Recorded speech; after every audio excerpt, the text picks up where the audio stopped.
Our final method that we're going to look at for solving systems of equations is using elimination. So the goal here is still the same as when we were solving by graphing or solving using substitution.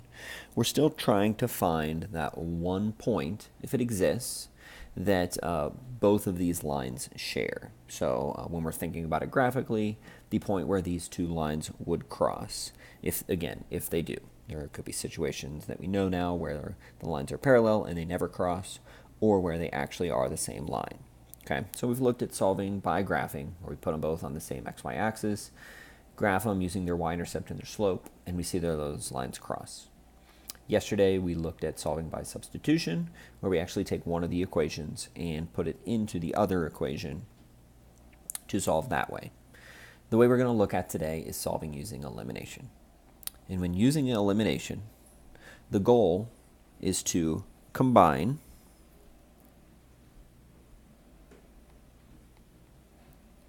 the two equations in a way that will eliminate one of the variables. All right, so let's take a look at it in an example here and see how this works. All right, so we have 2x plus 5y equals 17. And 6x minus 5y equals negative 9. All right, so the key on this, and this one is already set in this method for us, is that the y's both have the same number in front of them. They both have the number 5. And in addition to that, the signs in front of there are opposite. So that's what we're looking for when we're talking about solving by elimination. We are looking for one of the variables where we have the same coefficient or the same number in front of both, but that they also have opposite signs. So when they do, what we're going to do is we are going to add these two equations together. So I'm going to say, well, I have 6x and 2x. I'm going to add those. 6x plus 2x, that is 8x. All right, now I have 5y, positive 5y, minus 5y. Well, that's 0. And then we have 17 plus a negative 9, or 17 minus 9, which is 8. So at this point, combining these two equations, we're left with 8x equals 8. Well, we solve this by dividing both sides by 8. The 8's cancel on the left, and we get x equals 1. All right, and then the same as we looked at yesterday with substitution, now I want to use this x to find my y. And I can use either of my two original equations, the top one or the bottom one. Doesn't matter, we just have to pick one. I'm going to go ahead and pick the top one. So the top equation was 2x plus 5y equals 17. Well, now I know that x equals 1, so 2 times 1 plus 5y equals 17. Well, 2 times 1 is 2, plus 5y equals 17. All right, I want to get the y by itself, so we're going to subtract 2 from both sides. Now we have 5y equals 15. Divide both sides by 5, because that's 5 times y. Opposite of multiplication is division. So we'll divide by 5. The 5's on the left will cancel. I'm just left with y. 15 divided by 5 is 3. So our solution, our ordered pair, okay, where these lines would cross when graphed, is 1, 3. And the same with each of the past two sections.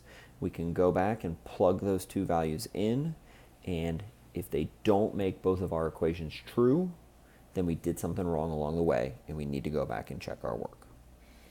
All right, the next one is one for you to try. So again, go ahead and pause the video, work through that one on your own, and then come back and check your work. All right, so hopefully we have picked up by this that we see that when solving by elimination, it is necessary for the coefficients, or those numbers in front, of one of the variables to be the same, but with opposite signs. Sometimes we must multiply one of the equations by a number in order for this to be achieved. All right, go ahead and flip over to the back and we will take a look at that situation. All right, so on this example here, we have the two equations, negative 2x plus 15y equals negative 32, and 7x minus 5y equals 17. All right, so on neither of these equations, okay, if I look at my x's, I have a negative 2 and a 7 as a coefficient. All right, well, they're opposite signs, but they're not the same number. On the y, we have 15, positive 15, and negative 5. Again, not the same number, but opposite signs. Okay, so we're partway there. Well, I want to look at my x's and my y's, and I want to say, is there a number that I could multiply one of those equations by so that the numbers in front of the variables would be the same? So what we're looking for are things that may be multiples of each other. Well, if I look at 2 and 7, all right, there's nothing I can multiply 2 by so that it'll be 7. And the same with 7, okay? I can't multiply by 7 by something and have it equal 2. But with 15 and 5, well, I can't multiply 15 by something and make it be 5, but I can multiply 5 by something and have it equal 15. And in this case, what we can multiply 5 by is 3. So what I'm going to do, my top equation isn't going to change. Negative 2x plus 15y equals negative 32. But my bottom equation, okay, we know that we can do the same thing to both sides of an equation, something with an equal sign in it, and we can keep that equation balanced. So I'm going to multiply both sides by 3. So everything on both sides. So 3 times 7x, well, that's 21x. 3 times negative 5y, well, that's negative 15y. And finally, 3 times 17, well, that's 30, so that's 51. Okay, now I've gotten to the situation where I have one of my variables that has the same number in front of it, but opposite signs. So now I can go back like my first problems, and I can add these two equations together. Well, we have a negative 2 and a positive 21. So negative 2 plus 21, that's a 19x. And we have negative 32 and positive 51. So negative 32 plus 51, that is 19. So 19x equals 19. Well, 19 times x, so opposite of that is divide by 19. And we get x equals 1. All right, then same thing. I need to pick one of my two equations, plug that x in so that I can get what my y value will be. I'm going to pick the bottom one. So 7x minus 5y equals 17. So 7 times 1 minus 5y equals 17. Now 7 times 1 is 7. Minus 5y equals 17. So we'll subtract 7 from both sides. So negative 5y equals 10.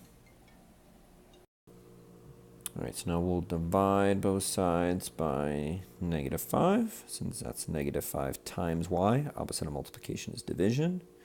The negative 5's cancel. 10 divided by negative 5 is negative 2. So y equals -2. So our ordered pair, our point where these lines cross, is 1, comma, -2. All right, the final type of situation that we are going to look at here is when I don't have the same number in front of my variables there, and they don't have opposite signs. So we'll look at the x's. We have 2x and 6x. Well, they're both positive, and they're not the same number. The y's, they're both positive again, y and 7y, and they're not the same number. So what our goal is here is to still make them the same number, but at the same time make them opposite signs, which means when I multiply one of these by a number, it's going to have to be a negative number.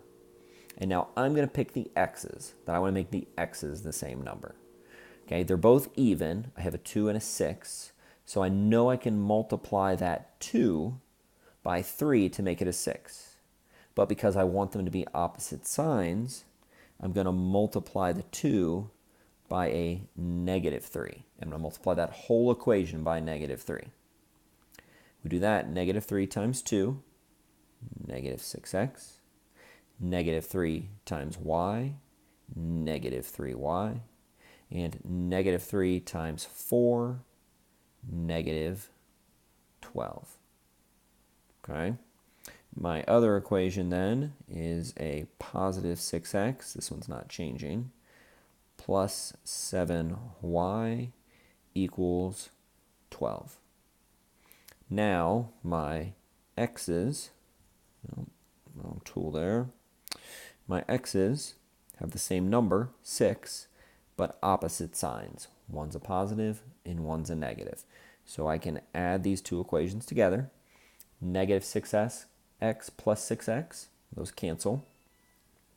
-3y plus 7y, that is 4y.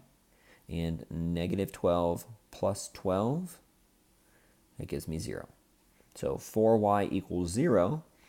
Well, opposite of multiplication, 4 times y is division. Divide both sides by 4.